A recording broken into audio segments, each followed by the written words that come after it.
Good morning, everybody, and welcome everybody in Cranford and Hamilton watching the training. This is our first time we're doing a live simulcast broadcast, so if there's any hiccups or anything, please let us know. Also, feel free to ask any questions you may have.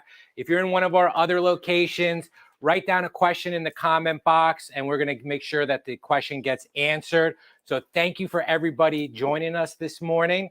My first introduction I want is the gentleman standing to the left of me. This is Edward Griffin. Ed, say hi. Hello, everyone.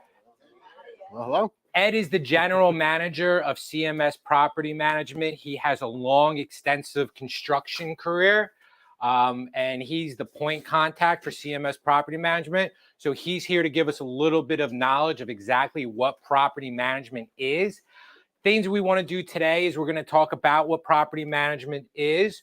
We're going to talk about a little bit about real estate investing. It's something I don't always talk about, but it's one of my favorite subjects. I'm a real estate investor. I encourage agents all the time that they should be investing in real estate. So we're going to talk a little bit about investing in real estate. And I think it's such a hot topic today, considering what's happening in all the markets right now, stock market, crypto market. So we're going to talk about real estate investing, and we're going to talk about the benefits of property management. Not only the benefits of property management as a real estate investor, but the benefits of property management as a real estate agent and how it actually can help you create more deals. Because one thing I'm going to tell you about property management is this is one of the highest liability businesses. And what I mean by that is this is a business that you're very highly likely to get sued in. Can't wait. Right? That is why we have a whole separate company that handles this, because what happens at property management, somebody trips and falls at a property, guess who gets sued? Everybody gets sued. The homeowner gets sued. The property management company gets sued. I have a long history of doing REO properties. And one of the greatest benefits of doing REO properties is that I'm also a free property manager. So there's times that you can get sued because you're just involved in the property. So like I said, is out of all the real estate companies and everything, this is probably one of the highest liability companies that's out there. So with that being said, we want to unpack what exactly is property management.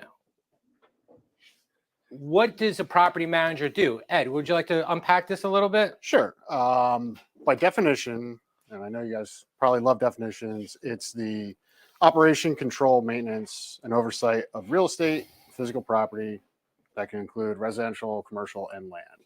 But what does that really mean?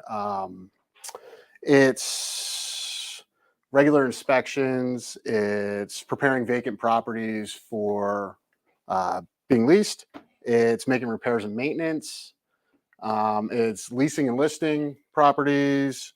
It's collecting the rents, and it's making sure the owners get their profits at the end of the month on their investment.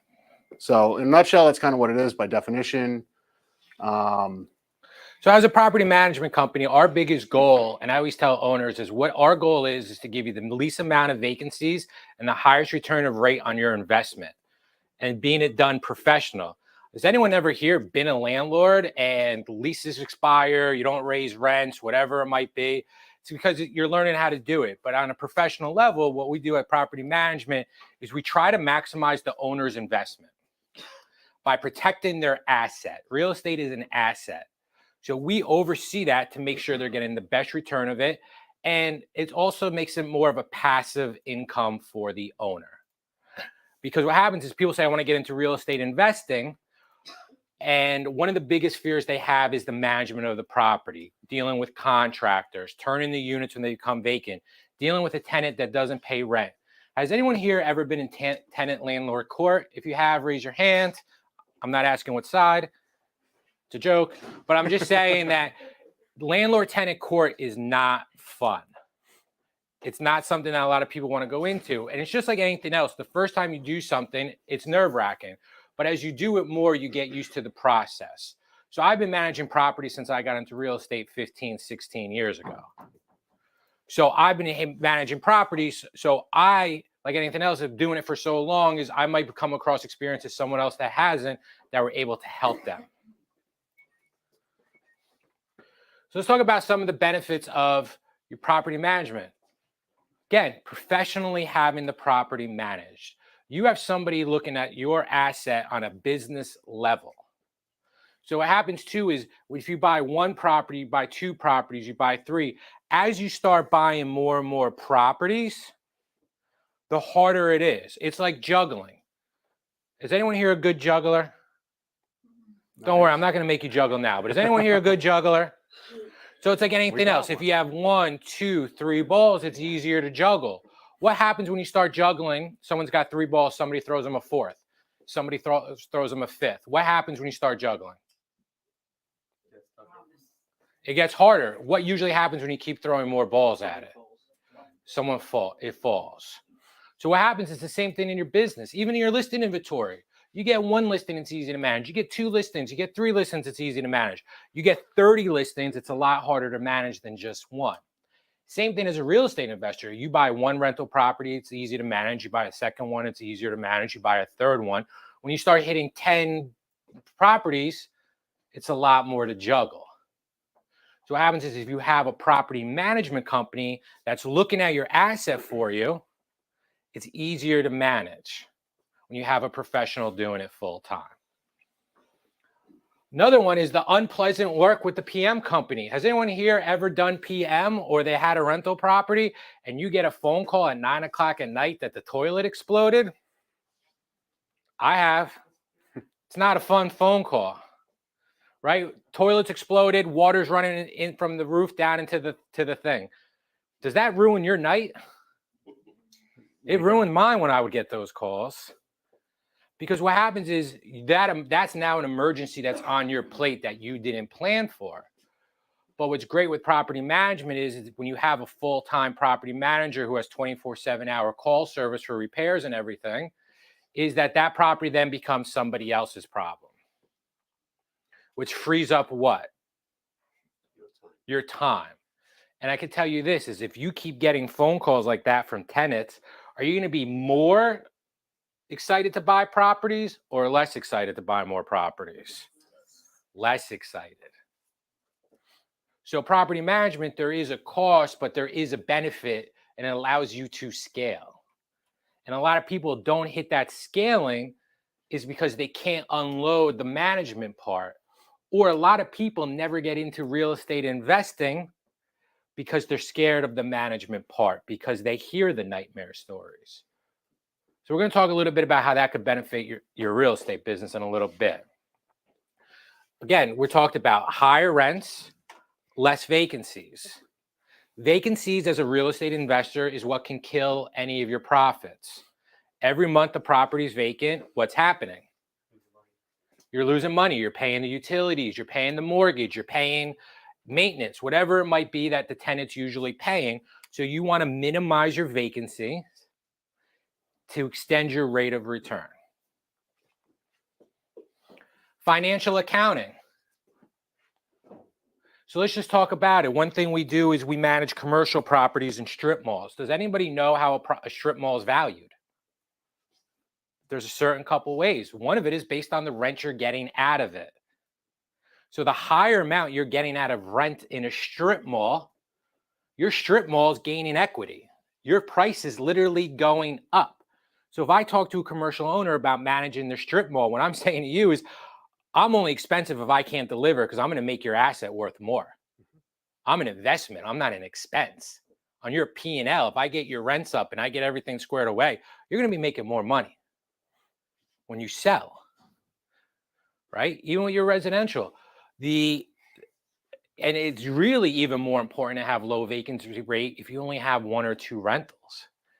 Because if you have 1 or 2 rentals, you don't have the cash flow to cover the vacancies where if you have a large portfolio. Does that make sense? So you want to make sure even more so 1, 2, 3 rentals that you're turning your units with the least amount of time. Has anyone here ever dealt with a contractor? Has anyone here ever had frustration dealing with a contractor, or is it just me? Right? Just me. I don't think that's true. So having with a property management company is having a large network of contractors. And a large network of contractors is you're able to help get people out to the property and everything else. You know, someone said to me, and I've done this, and I've heard clients say this, like, well, I don't need property management. I'm gonna get a home warranty for $500, and any repair issues, I'm gonna let them call the home warranty company. Has anyone ever heard their clients say that? Has anyone ever had an emergency and had to deal with a home warranty company? Insurance companies typically want to pay out as a last resort. Whatever the industry is, insurance companies typically want to pay out as a last resort.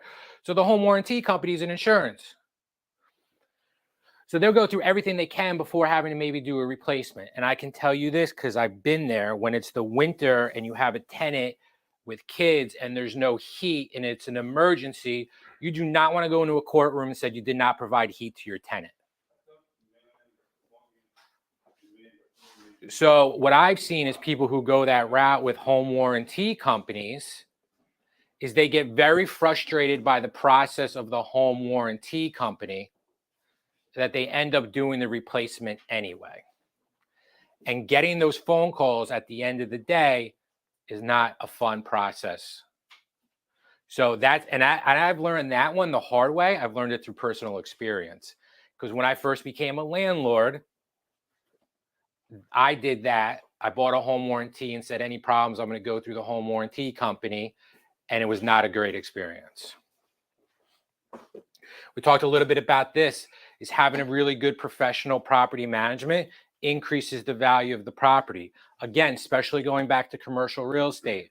If you're going to put out an offer for a property that you get a good return on, that's professionally managed, that is more desirable to a landlord than somebody that has to come in, clean it all up, for somebody looking for a passive investment. It frees up your time, right? Who here talks? The biggest buzzwords now is the words passive income. Passive income is one of the biggest, most overused phrases right now. Because buying real estate and managing yourself, guess what? It's not that passive. Right? Anything to do to create passive income takes a lot of hard work first to create that passive income. So with property management, it truly offers you a way to invest and create passive income and wealth over time. And when you have it professionally managed, it makes you more confident to repeat it and do it again. Because what are you doing when you're looking to scale any type of business, any type of investment? You want it to be scalable and repeatable. So if you have a good relationship with a property management company, it allows you to repeat it and allows you to scale. Side note, last question. Who here thinks that a property management company has to be a licensed real estate brokerage? Raise your hand. If you have to be a licensed real estate brokerage. Yep. The New Jersey Real Estate Commission is a property management company, has to be a licensed real estate broker. Somebody who's just running around saying that they manage properties and they're not a licensed real estate broker in violation. That's why when you walk into this office, it says CMS Property Management Broker of Record. Our company is a licensed real estate brokerage. And you have to be by the state of New Jersey. Question. Yes. If I am going to doing the property management, the commission has to come to the CMS or Remax Plus Realty to pay me. Well, I always discourage people from doing property management because, as I said in the beginning, the liability of it is through the roof. And a lot of times E&O policies don't even cover property management. But if it's going through, like anything else, is if a commission's being paid for a service, the check has to go through the broker, period. Cut and dry. All right. So let's talk about the benefits of real estate investing. Has anybody watched the news lately? One, did you hear about the formula shortage? Quick story, guys. You watching this? Quick story. So 2 days ago, I became an uncle again. My sister-in-law had a baby girl, Gabriella. Thank you. Thank you. She's got a lot of hair. I'm already jealous. Anyway, there was a formula shortage. So I took it as a personal challenge yesterday to find formula for my niece. And I did it. And it was so satisfying. I felt like I was back into the 2020 toilet crisis. Yeah, we had toilets. Oh, excuse me, the toilet paper. Yeah, not the toilets, the toilet paper. The toilet paper crisis. And I landed the formula and I felt so accomplished. I like to think I've accomplished a thing or two in my life, but nothing was more satisfying than getting that formula, right? So what's going on in the news right now? What's happening with the stock market? Plunging. What's happening to, the latest and greatest crypto, where everyone's becoming crypto millionaires? Who remembers a few years ago when everybody was buying cannabis stocks and the cannabis stocks plunged? Who remembers in the 90s and the 2000s during the tech bubble, you put money into a tech company, you were going to make money. Crashed. Let me ask you in this room and people watching, who here has talked to somebody that's owned real estate for 30 years and they said to me, you know what one of the biggest mistakes in my life was buying real estate 30 years ago? Has anyone ever heard that from somebody? What do you typically hear? You typically hear, I wish I bought more real estate. I'll never forget this. I'm sitting at my grandmother and grandmother's house in Brooklyn, right? Working people. My grandfather drove the subway. My grandmother was a seamstress. They bought a 2-family in Brooklyn, never been updated. But the plastic was still on the couch. And I remember sitting there, and I think their house got crazy expensive. And I was a little kid, and you always have these moments in life, like the sliding glass door moments, right? Something you always remember. And my grandfather looked at me and goes, if I knew how much my house would appreciate, I would have bought 2. And as a kid, I had the aha moment that I need to listen to my grandfather. I bought my first house. It's in a cul-de-sac in a townhouse. I still own it. I bought the one 2 doors down. And when I bought it, I said, I'm buying this because I'm listening to my grandfather. Real estate investing, long-term, you don't lose, especially when you buy cash flowing properties. What's a cash flowing property? After all the expenses. After all the expenses, you make money. And it's not just, hey, I make $200 a month, because cash flowing properties, you're taking in your vacancies, your expenses, and everything else. A lot of people got in trouble during the 2005 markets is because they were buying houses on speculation. Oh, I'm only losing $500 a month, but it's going to be worth more. They didn't have a long-term plan in investing in real estate, and they were getting money with no equity in, so we saw a big crash. But the benefits is you can build long-term wealth through real estate. There are numerous tax benefits. I'm not an accountant, I'm not a CPA. Make sure I want everyone to hear that, right? But a real estate is a chance that you can buy an asset that appreciates, and the government looks at it as it's depreciating.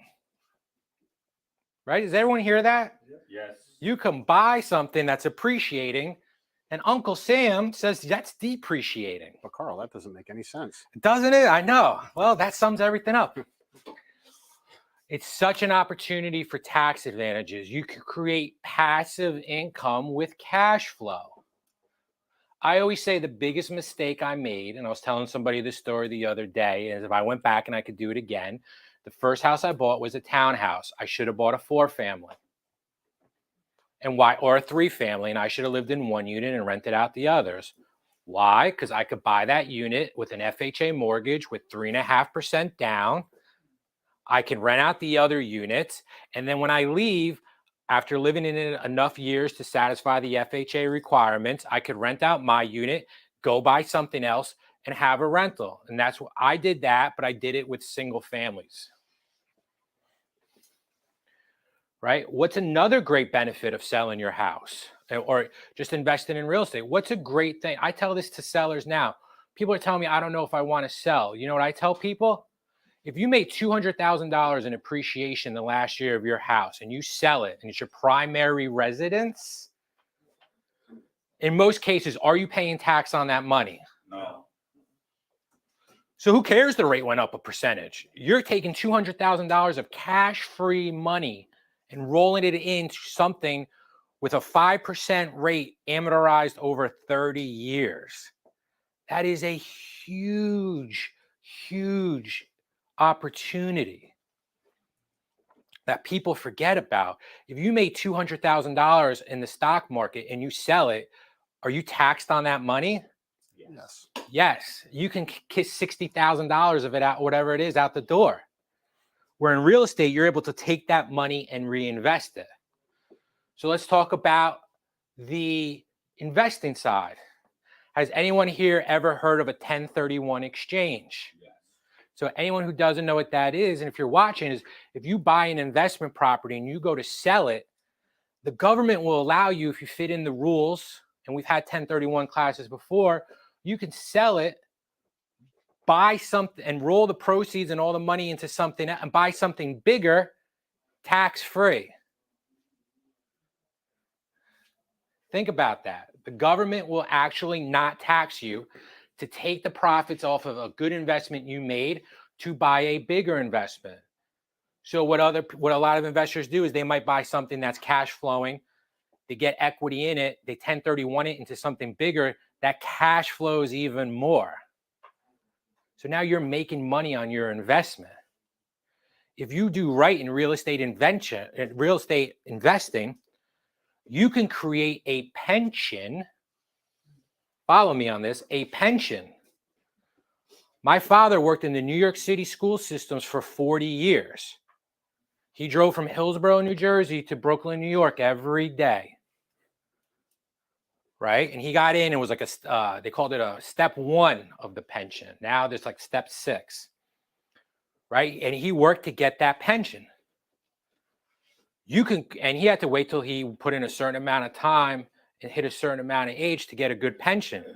If you do real estate investing right, you can create that pension because through cash flow. Does that make sense? Yes. So, but a lot of people get so nervous about the management part is that they don't take that leap into investing. That's why I'm passionate about having a property management company. I like to always say is I guess I'm a glutton for punishment. I'll take the calls and everything else. But more importantly is I like seeing not just my clients invest in real estate. I like seeing everybody in our organization, if they can, invest in real estate because I'm passionate about it. Because long term, you'll never meet anybody who say, I wish I didn't buy this house. More times than not, you're going to be talking to someone like my grandfather who said, I wish I bought 2. My grandparents, like I said, drove a subway and was a seamstress and passed in a really well position because they bought some smart real estate over the years. So real estate investing really hits home to me because I've seen what it's done for people. And I'll tell another story. So Brooklyn, right? My whole family's from Brooklyn. There's this high school called Lafayette High School. Anyone here ever hear of Lafayette High School? My family used to own the land that it was built on. Yeah. They lost it in tax sale. That's why I'm standing here today. They lost it in tax sale, but they own the farm in Brooklyn. And I remember always hearing that story too. So long term, it always wins. So if you have clients that want to get into real estate, it's important to talk investing. It's great to talk about these benefits, and they're real benefits. Not talking about real estate investing, about how to buy houses with no money down and flip houses and become wholesalers and all that, right? Long-term rental properties is a great way to build wealth. So real estate is an asset, not a liability. Has anyone here ever read Rich Dad, Poor Dad by Richard Kiyosaki? If you have, raise your hand. It's one of my favorite books. My parents made me read it in 6th grade. or maybe no, ninth, whatever it was.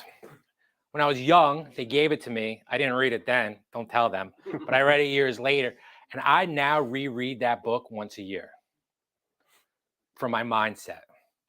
So you always want to focus on assets and not liabilities with benefits of real estate investing.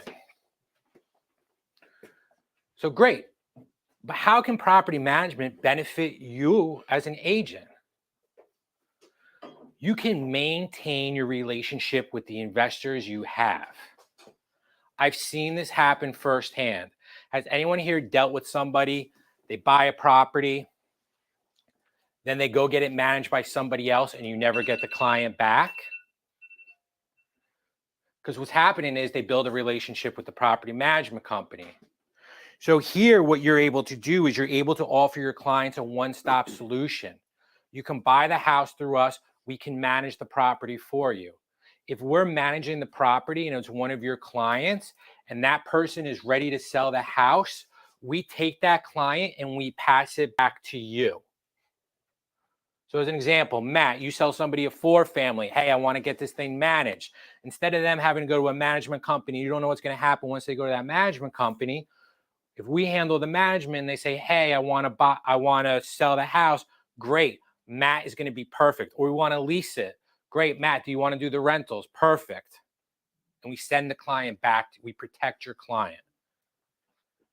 What else is this too is you might talk to a real estate and you can now help educate people about real estate investing. And the biggest fear people have is property management. You can offer a solution that handles you selling the property as well as the management part. And it could even open the doors for you to work with bigger clients on bigger deals if that's something you want, like commercial. Right? And I say if anybody has commercial opportunities, and there's other resources in the company that can help you through it. I've been involved in some pretty interesting real estate deals for commercial. So we've seen a lot.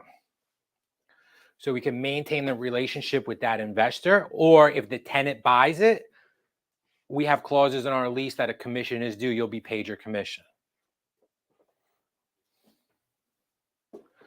So again, repeat business. If you have a good investor, has anyone here ever worked with an investor and it's turned into multiple deals? Is it great? Right? It doesn't stink when someone buys more than one property from you. I think it's pretty good. What about this is I've done this. I've had an investor I dealt with and I said to that investor, did you realize how much your property appreciated? No, actually I didn't, Carl. Did you ever think about selling it? No, I don't want to sell it. I want to keep it. I want to pay the taxes. I said, what if we're able to take what you're making now and we're able to multiply your cash flow? Like, what do you mean? Well, what if we buy something bigger? We do a 1031 exchange, and instead of getting $500 a month in rent, we can now get you $1,500 a month in rent without costing you another dollar. So guess who gets to sell that building? Guess who gets to represent them on the purchase of a new building? Just ways to think outside the box.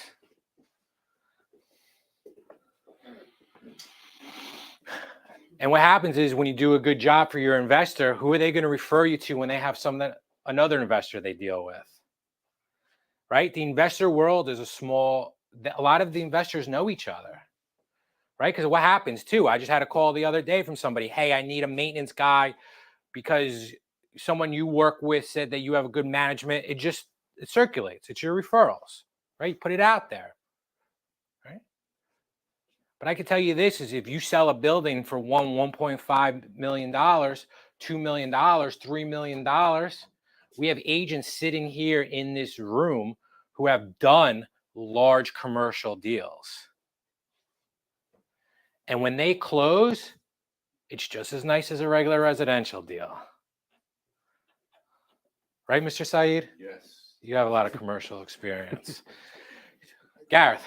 Does the agent get a referral fee from referring to the company, or they just get the listing with the seller? It's a good question. So what we do is we give back we give a referral fee of the first month of the management fee back to the agent.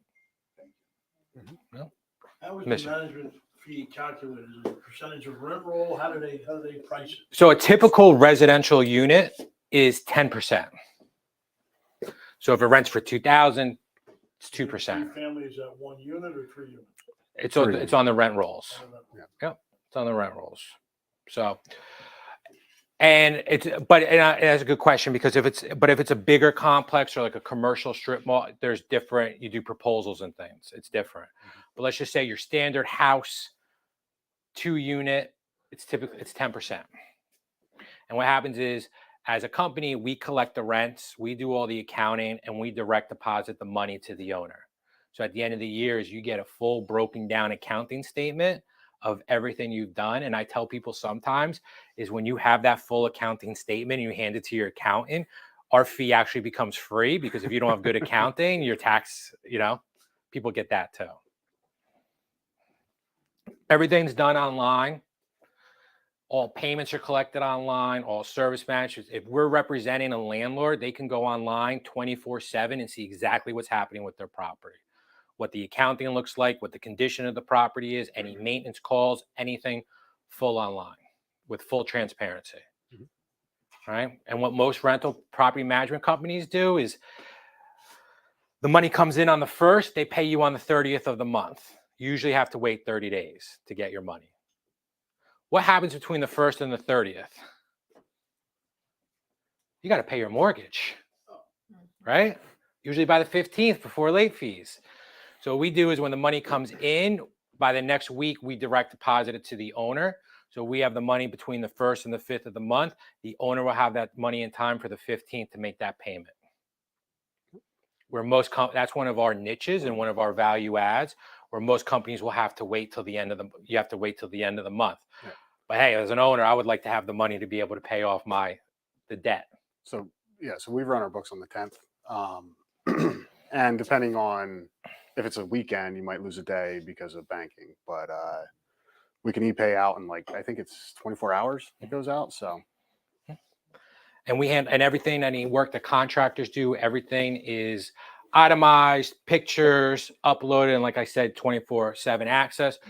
So when a seller has to go do his taxes or anything like that, with one click of a button, he has everything he needs, or she needs. And that's another thing too. It's not just for your taxes, but we're going to itemize by I don't know, let's say you have a lot of plumbing issues at a property. Maybe you didn't recognize it before because it's just a bunch of receipts in a shoebox, but now you're gonna have a line item. Hey, you spent a lot on plumbing on this building. Maybe there's something going on there. Maybe that's a opportunity to get ahead of something that's becoming a bigger issue too. So, and like I said, on bigger units, your resale value, having professionally managed, because if you go in to buy a large multifamily, I'm not talking about a 4-family, you're going in to buy a 15 unit. What's the first thing the buyer is going to ask for? They're going to want to see the income and the expenses. Do you know what most of these people who are self-managing the business have to do? They're pulling receipts out of shoe boxes. I kid you not, I've been through this. They're pulling receipts out of things. They don't know where it is. They haven't insured. Oh, well, we let them slide that 1 month because they've been there forever. Or we have a tenant that's not paying. Did you start the eviction process? No, we didn't start the eviction process. With a professionally managed company, someone doesn't pay the rent, it initiates the process. And again, it's this because it's a business. But when a lot of people are doing self-management, they're not looking at it as a business. So that's why having professional management helps, because you have somebody on the outside looking at it as a business. And I've even said to some owners, I know you had a long relationship, we can be your bad cop. Mm-hmm. We could have the tough conversation that you don't want to have. And I get that. You don't want to have it. You're paying us to have that tough conversation. And we could talk about leasing and everything like that. You know why? Because we're a licensed real estate company. One thing you said, Carl, I think that was really important, and I want to maybe vet it out a little bit, is looking at the rent roll. And does the management company look at the rent roll? Because what you said before, I thought was great, was if the rents, a lot of times you buy a property, the rent roll is lower than market. Mm-hmm. And if the management company can speak to that or do an analysis of that, and you raise your rent roll, you increase your equity. Sure. I can think of a story where an investor had increased their equity, took that additional equity just by raising the rent roll, took that equity and bought another building, right, generate another $1,500 a month positive cash flow. So that kind of analysis can be really valuable in analyzing a property where maybe the rent roll isn't so high today that you're buying it, but then after you buy it, bring the management company in and ratchet up the rent roll. Right. We call that the value add of a building. So is that something as a service? Certainly. Yep. So there's probably like two reasons why that's happening. It's one, the owner doesn't want to be the bad guy, like Carl's just saying. That could be us. And two, maybe they just don't know. They don't know what the market rents are. Right. You have a question? Yes. How are late fees charged? So late fees are charged if the rent's not in by the 5th of the month. There is a one-time assessment fee, and some of that is structured on how the owner wants to do it, and some of it's structured by what you, if you go to court, you could procure. Are there any other questions? Okay. Oh, I have one. Gareth. So I know in some counties, there can be representation from the owner by a real estate agent or some third party. Does the management company go to court too? Well, this is the thing. If you own the property and it's an LLC, you are not able to represent yourself in tenant landlord court. You have to be represented by an attorney. If you're not represented by an attorney and you're an LLC or a corporation, your automatically file gets dismissed. But an owner occupant can go on that. An owner occupant could go on their own. So owner occupants is you have to show or have an attorney show. But what we help do is trigger people like, hey, the letter needs to go out and that type of stuff. And we have attorneys that just handle evictions. Because when I was representing the banks, I had the pleasure of going to tenant landlord court throughout New Jersey. It was a very interesting process. Question. You, sir. When you manage a property, new tenant comes in, you draw the lease or you take the seller's lease, whatever seller gave you? It's a good question. So we have our own lease that's been ratified and vetted by our attorneys. Okay. And we have our own property management agreement that we have that spells out everything. And our leases even spell out everything that the tenant is responsible for on turns. So when they leave, so there's no question about what is considered damage and what isn't considered damage and how it's going to be assessed. I'm not sure if that fully answered your question, but adding on to that, we would be an agent on that lease and the owner would actually sign the lease as well, if that was part of your question. You manage seasonal rentals, like summer rentals? Not right now, no. Not right now, no. Let's say the property is on up to next tenant. You list in the MLS or you just do the privately? So we do have the capability to do MLS, and we have the capability of finding the tenant off the MLS. Kathy. What about Airbnb?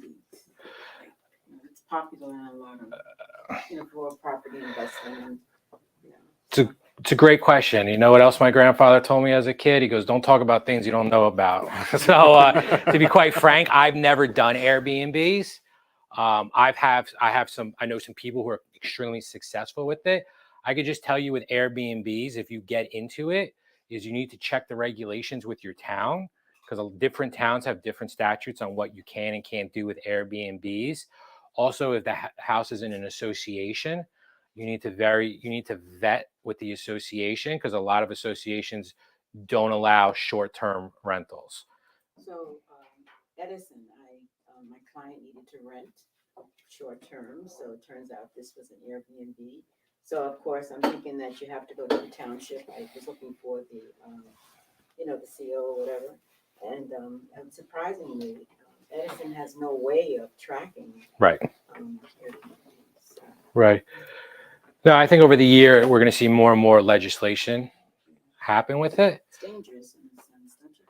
There's no accountability. Yeah. Well, some do.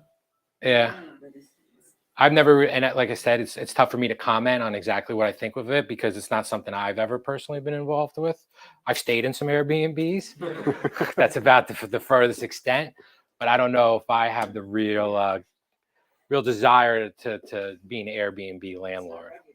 in certain areas, I don't know. Gareth. Well, to be clear, so I see it says referral bonus of 100% of the first month's management fee goes to the agent. Mhm. I think you asked a question about once that becomes vacant, does Remax first list it or does that go back to the agent to lease? Goes back to the agent. If it's your client and they want to release it, it goes back to it. we'll do some leasing for some, private clients, but really it's up to, if it's your contact, we want to make sure that you keep that relationship with the owner.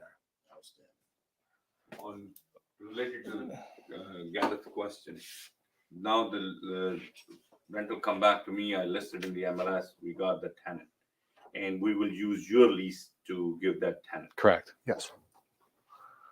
Hamza. Would you guys also be dealing with the township for like CO inspections and like all that paperwork? Yes. Yes. It's in our property management agreement. There is a fee for it, but yes. Elvin. Does the management company do routine maintenance on Yeah. property? Yep. Yes. And how often is that? It depends, like the filters and everything, Yeah. right? Yeah. More specifically, what's I don't know. Let's say a new client comes on board, you do like a pre-inspection, go see Yes. the property, Mhm. make sure everything is working well, provide that report to Well- the landlord. absolutely, it's all documented, photos, checklists and all that stuff. There's a web portal that the owner has access to and the tenant for that inspection report. So everybody knows what the moving condition is, move out condition is. So essentially, you would take on the responsibility of the owner, Yes. whatever the owner is responsible for. Yeah. But the security deposit, when the tenant moves out, we can make a recommendation, but the final decision's up to the owner. But Because in New Jersey, you have to return the rental income back within the first 30 days. And if you don't do it within 30 days, you're liable for triple damages of the cost of the security deposit. And the last month rent should technically not be paid by the security deposit. That's a separate issue than the security. I actually have a client that's complaining about that because the tenant is using the last month's rent For to be security. paid by the security Oh. deposit. But then you have nothing to hold them accountable. You have nothing for the Right, that's what security, I'm right, trying to right. explain to them, listen, I said, you go into that home and you see damages, that's not going to be covered by the money left over. Right. No, that's a common thing. Yeah, well, I have a solution for that. You put in the lease, security deposit cannot be used for the rent. Last month, right, There right. has the line and make sure the tenant initial it. You So know, we you have don't unruly violate the tenants though. It's not- yeah, Yeah, and it's like anything else, right? It's like then you got to figure out what you have to do to collect if it's going to be worth trying to collect, Mhm. right? Is there any other? Oh, another thing too is we'll have rental inventory that if you have clients looking, that we'll be able to see before it gets out to the public. So a lot of people ask me, "Hey, Carl, I have somebody that might be interested. What are sort of the next steps?" Is we have a referral sheet. It's in that you can go, if you go into the center, you can get it out of the center. If you go into the app, we have Ed's contact information. You could call me, you could call Ed, you could say you have somebody that's interested, set up a call, email, and we'll take it over from there to explain the services. I don't expect anybody to explain the services or sell the services to their client. We'd be able to do that. But really, I just wanted everybody to see what the benefit could be of working with a property management company that you're associated with. and make sure you fill out the referral sheet so that we can Track sure, it. Yeah, Right. yeah. Are we going to have something in dot loop, like as far as some sort of Eric, board management? that's a great idea. I didn't even think about it. Yeah. No, we'll put it in dot loop. We'll put it. No, I'm serious. I wasn't even kidding. That's a great idea. Yeah. No, thank you. When we pull up the lease package, it should appear there. We will definitely put it. We will definitely put it. We are not going to put the lease in dot loop because with here, our lease is very specific. Right. It's not, the NJAR lease is fine for that, but we will put the referral documents and stuff in there. That's a great suggestion. Thank you. But if you go in the app, you go in the center, all the contact information's there. Our website is cmspm.com. If you get a chance, check out the website. There's a lot of information on it about management. Here's all the contact information here. The same building we are. Right. Because in New Jersey, you could be the broker of record I used to for table multiple real estate companies as long as it's in the same location. Yeah, where's your office? That's a very good question. It's the Yep. green chair in my office. Yes. Yes. Does anyone else first things first, did anyone learn something today? Yes. Right? That's the most valuable thing is you're going to come here and invest your time. Whether or not property management's ever going to be something that crosses your table is I want you to learn. So I'm glad you guys learned anything. Something, excuse me, anything, something. Vic, are there any other questions? Any other questions here? All right, well, I appreciate everybody coming. If you have any other questions, feel free to reach out to me or Ed. Ed's here typically on Fridays too, if you want to schedule an appointment with him. Thanks, guys.